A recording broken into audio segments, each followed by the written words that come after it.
Avon Resources Limited is a gold exploration company with significant projects in British Columbia and the Yukon, trading on the TSX Venture Exchange, symbol ABN, and the OTCQB, symbol ABNAF. Surrounded by world-class gold deposits and mines, Avon's 23,000 hectares Forest Kerr Gold Project is located in the heart of the Golden Triangle in northwestern BC. For more information, visit us at avonresources.com. You're listening to HowStreet.com radio, available online at TalkDigitalNetwork.com. Welcome to HowStreet.com radio, the online source for market opinions. Here is Jim Goddard. My guest is Ted Dixon, CEO and co-founder of InkResearch.ca. He invented the Ink Canadian Insider Index, which is used by the Horizons Canadian Insider Index ETF, a 2017 and 2018 Fund Data Fund Grade A Plus Award winner. His website, CanadianInsider.com. Welcome back to the show, Ted. Well, thanks for having me back, Jim. Ted, the last time we chatted, we wondered if Fed head Jerome Powell would light a fire under oil and gas stocks. Well, did he?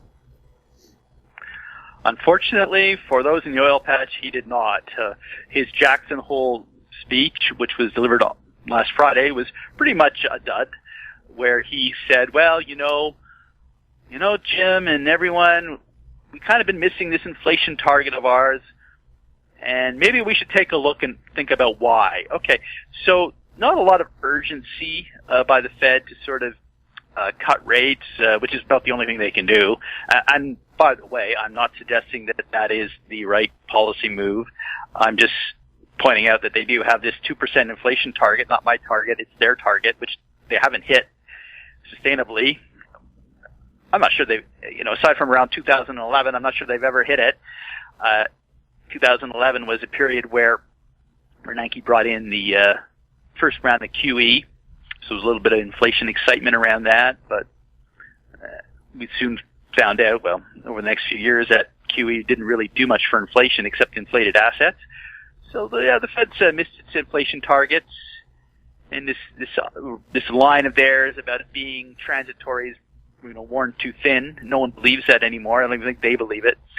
So why do we care about this 2% inflation target? Well, the fact of the matter is, if the Fed's really, really interested in inflation, like they say they are, then they're going to have to do something different to get inflation going. So, and buying bonds won't do it. And we were, hoping in that sense for the oil patch that that Powell would provide some direction. Instead, now we get this, we're going to study it. So basically, that's dragging their feet. So the news of Powell basically doing nothing in his Jackson Hole speech came the same day that we had news that, lo and behold, global trade volumes have entered a recession, according to the group that studies it in the Netherlands, policy bureau there that studied it. It's been 2 quarters now in a row, at least, where global trade volumes have been negative, have fallen. So we have a trade recession, and we have a trade war, and we have economies around the world that are showing signs of difficulties. But the Fed is in no hurry to really show its hand here or provide a whatever it takes type of approach to ensure that the United States does not get dragged down into a potential recession. So this is the cards we're dealt with, and now we're going to have to look at what this means for the market going forward. Now, we had the G7 meeting last week. Did anything important economically come out of that? I don't think anything important has come out of the G7 since 1989, when they, what was their last attempt to manipulate world currencies. So that, that's great for politicians and their hangers-on who get to go to interesting places on the taxpayer's dollar and, emit more CO2 emissions on the way. But aside from, in terms of markets, not really. Although the Trump press conferences in any of these forums can be quite interesting because he does move markets, and he hasn't shown any inkling to change course on trade policy, which whether you like it or don't like it, it is what it is, and it's not helping matters because it sows more uncertainty into global supply chain chains. And in a world that's so heavily indebted as we are, that any little shock like that, could be the tipping point. So we'll have to see. As I mentioned, global trade is now in a recession. And I know there's people in the market, particularly American commentators, who don't think that's a big deal. So we will see. We will see how long the U.S. economy can kind of ride the wave. Now, I will say, and I think it's important to point out, that what is different this time is the ability of governments to basically borrow as much money as they want, because the bond market seems quite happy to lend it to them.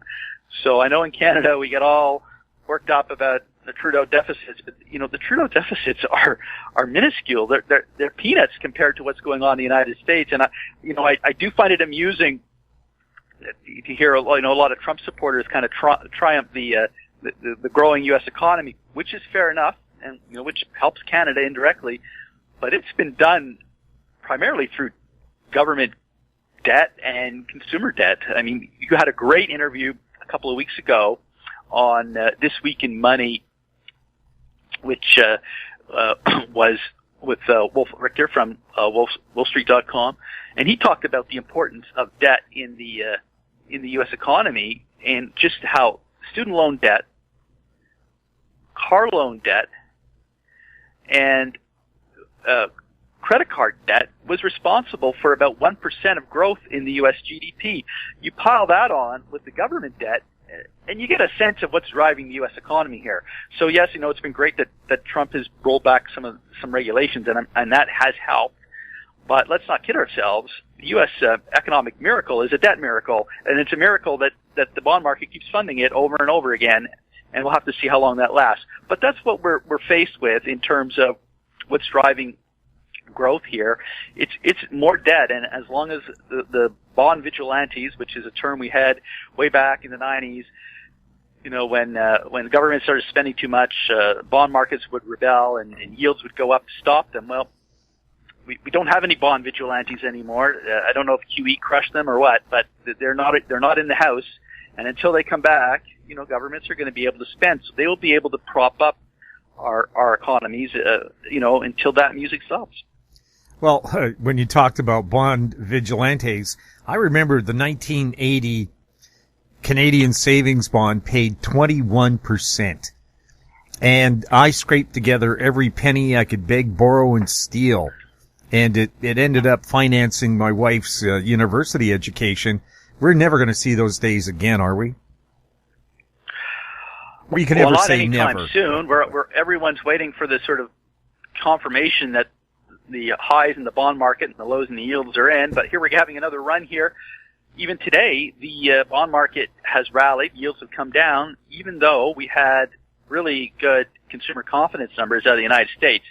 Now, I saw this one report from Forex Live, which is a blog I follow quite a bit. It's a great blog, especially if you're into foreign exchange or following global markets. There's 24-hour service, and it's all free, advertised, supported.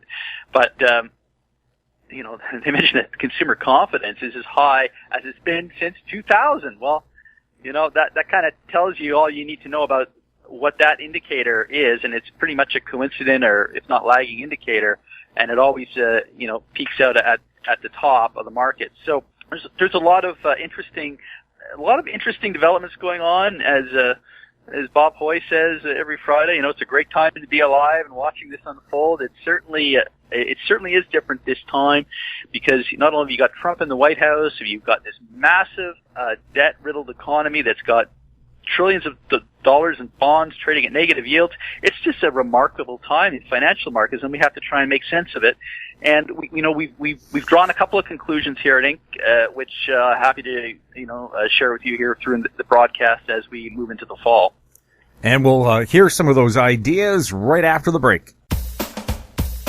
I'm Douglas Mason, CEO of Naturally Splendid, symbol NSP on the TSX Venture Exchange. Naturally Splendid is a biotechnology and consumer products company focused on the global cannabis and health markets. Naturally Splendid is expanding distribution in this rapidly growing market with products currently in Canada, the USA, South Korea, Germany, and Australia. To view our comprehensive company presentation and for more information, please visit our website at naturallysplendid.com. Grand Portage Resources' Herbert Gold Project in southeast Alaska highlights increased gold resource, indicated and inferred, of 860,000 ounces, in excess of 10 grams per ton gold. Expansion drilling is planned on the Herbert Gold property for the summer of 2019. Grand Portage Resources trading symbols are GPG on the TSX Venture, GPTRF on the OTCQB, and GPB on Frankfurt. For more information, please visit our website, grandportage.com. Welcome back. We're speaking with Ted Dixon. So, Ted, what do you think's going to happen this fall? Are we seeing hints of it already late in August? Well, in terms of how the market unfolds, I'll leave that up to strategists and forecasters to take a stand on. I think how we would characterize the market right now, based on what we're seeing on insider activity and our experience in the markets, is that we're setting up for a contrarians market here. I mean, we're already in it. And what I mean by that is that when you in the Bernanke, Yellen, QE years, you were able to buy the rally, buy the dips, go with the flow. But that trade is losing steam here. Despite all the negative yielding bonds, what has happened is valuations have become so extended, and now there's so much uncertainty in the world that you've got volatility moving up. Whereas under the sort of, I call it the boy playbook, Bernanke, Obama, Yellen playbook, you had volatility falling to record lows. But whether we go back to those or not remains to be seen. But right now the trend seems to be increased volatility. That is setting us up for a contrarian market. So essentially, those investors who have decent time horizon, what I mean by that, I mean more than a year, who are able to stomach amount of risk and have strong fundamental views on certain sectors, this is a time for them to start picking away. And I mean not commit a whole bunch of capital right away. I mean over time, over months, you can start looking at value plays. And what do I mean by that? Well, the Canadian energy sector, for example, there's a sector that's pretty much priced for doom, okay? And, rightly so. There's nothing's really gone right in that group for a long time. We have a policy mess in Canada where we can't, we can maybe get one pipeline built. It's impossible to get pipeline built just about anywhere anyways. I mean, the U.S., the Enbridge is running into problems, I believe. So, and TransCanada, of course, with its Keystone's been running into problems. So it's not just Canada that has these issues. Nevertheless, the oil patch has priced in a lot of bad news. We have stocks trading at PE and price to cash flows that are, that just make your head shake. This is a sector that's setting up for a longer term recovery. Now, could oil go below $50 US? Sure.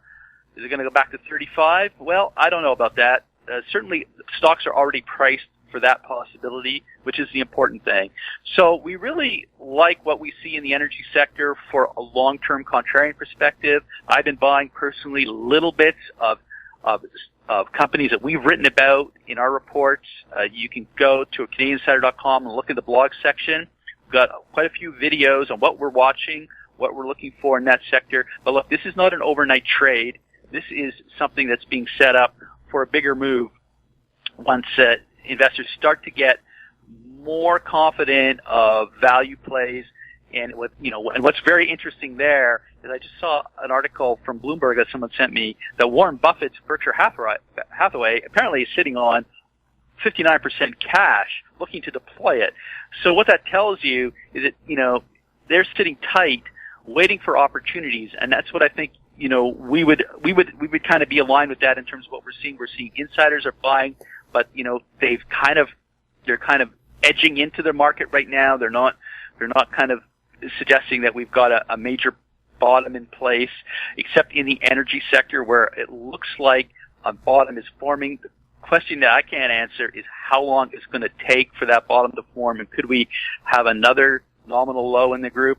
That's possible. So that's why we wouldn't be kind of ringing the bell to throw all your capital in the group, but certainly some of these valuations are priced pretty much for disasters. So, edging in at this point in those stocks that you feel comfortable with that have decent valuations and prospects for maintaining their cash flows in volatile commodity markets, that's setting up for an interesting trade. The other area that we're looking at is sort of in the industrial automotive area. The one stock that we wrote about, which is on our website, which you can look at in our blog section again, for example, and it's a fairly large traded stock, so I don't mind mentioning it. It's an NFI Group. It's New Flyer Industries. This isn't is what used to be called New Flyer. They make buses, and this isn't a stock recommendation, but it's to point out, if you go and watch the video, it's only 90 seconds on our website, you'll see the case for it, in that they ran into some production problems, which, is an issue. But the CEO's been buying stocks trading at a dividend yield north of 6%. So if you like that stock, if you like the story, you got to believe that management's going to get its production problems sorted out, and that the market for public transit buses isn't going away anywhere, and that this company is able to maneuver its way through that space. So, there's an example of a contrarian stock, because the stock's been hammered. It's actually been hammered quite a bit. It's trading at attractive valuations. So those are the types of situations that I think are going to be, the types of situations that will shine over the next few years, contrarian situations. So again, that's not a specific recommendation for that stock, and you want to have a diversified approach, of course. So you want to, of course, don't put all your eggs in one basket.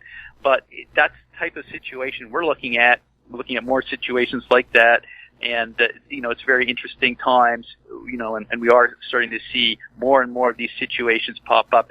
So energy and industrial transportation equipment makers, and those are two areas, we're starting to see some interesting opportunities in. We'll have more with Ted Dixon right after this.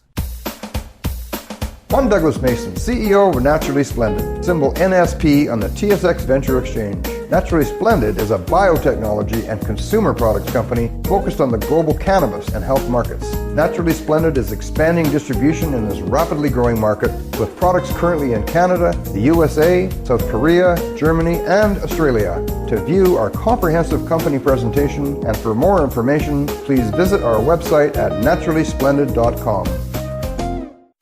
Grand Portage Resources' Herbert Gold Project in southeast Alaska highlights increased gold resource, indicated and inferred, of 860,000 ounces, in excess of 10 grams per ton gold. Expansion drilling is planned on the Herbert Gold property for the summer of 2019. Grand Portage Resources trading symbols are GPG on the TSX Venture, GPTRF on the OTCQB, and GPB on Frankfurt. For more information, please visit our website, grandportage.com.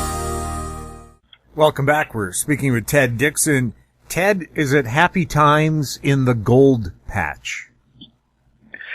It is, and what investors have to be careful of right now is what we call financing risk. So we've seen a couple of companies come out with financings. I think we may have talked about this in the last broadcast. Just be mindful of companies that are going to pull the trigger and load up their treasury. Now, in a raging bull market, that won't matter too much. And interestingly enough, stock that we've written about, and there's also a video on our website about it, is New Gold. And actually, we followed up with it on a subsequent report on Eldorado Gold, that the company did a financing after its latest quarterly results. So the stock took a hit. Now, it's bounced back. It traded a bit below the financing price of $1.60.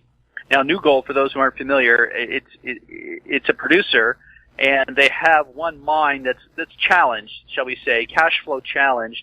It's Rainy River mine, and they've done a financing here, I guess, to sort of take advantage of market conditions, to kind of load up the kitty a bit. If the gold price keeps moving, stock will be highly levered towards a gold price, and there are many other situations like that.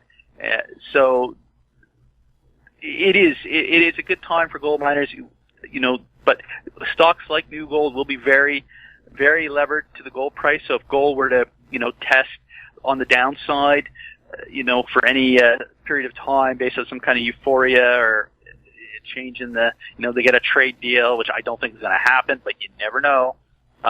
You could see gold test on the downside. Stocks like that are going to be vulnerable because they're leveraged to upside potential. But the trend is your friend right now, and so there's a lot of names that are benefiting on that. And speculation starting to we're starting to see signs of positive speculation as opposed to negative. And what I mean by that is when you see drill results come out in some of these juniors, instead of them automatically being sold, the news, there's that old saying in the market, sell the news, buy the rumor, sell the news. Now, if the results are decent, you're starting to see some of these stocks hang in there, which suggests that maybe we're at the early stages of a bull market in the juniors. So let's keep our fingers crossed on that. It's certainly happy times for the producers. They've seen their stocks soar. Now we'll have to see if the junior market can also get some momentum behind it. Early signs are that it's encouraging. The end of August, one of our writers, Nicholas Winton at Hedgehog Trader, he pointed out to me that the last week of August tends to be a good one for the venture. So we'll see if that plays out again here in the next few days. But when you think about it, usually the summer is kind of lousy for gold stocks, and then people start thinking about the fall, and it's usually a good seasonal period for gold. So this is a good time for the venture and the mining stocks to get their legs and give it a shot for a bull market run here. Early signs are encouraging, so let's see if it continues. But so far, so good. Ted, thank you so much for chatting with us. Well, thanks for having me back. My guest has been Ted Dixon, CEO and co-founder of IncResearch.ca, his website, CanadianInsider.com. If you have any questions for Ted or any of our other guests, you can send them to info@HowStreet.com, our YouTube channel, Talk Digital Network. Find us on Twitter @HowStreet. I'm Jim Goddard. Thank you for listening. Comments made on HowStreet.com radio are an expression of opinion only and should not be construed in any matter whatsoever as recommendations to buy or sell any financial instrument at any time. Available online at TalkDigitalNetwork.com. HowStreet.com radio is a production of HowStreet Media Incorporated.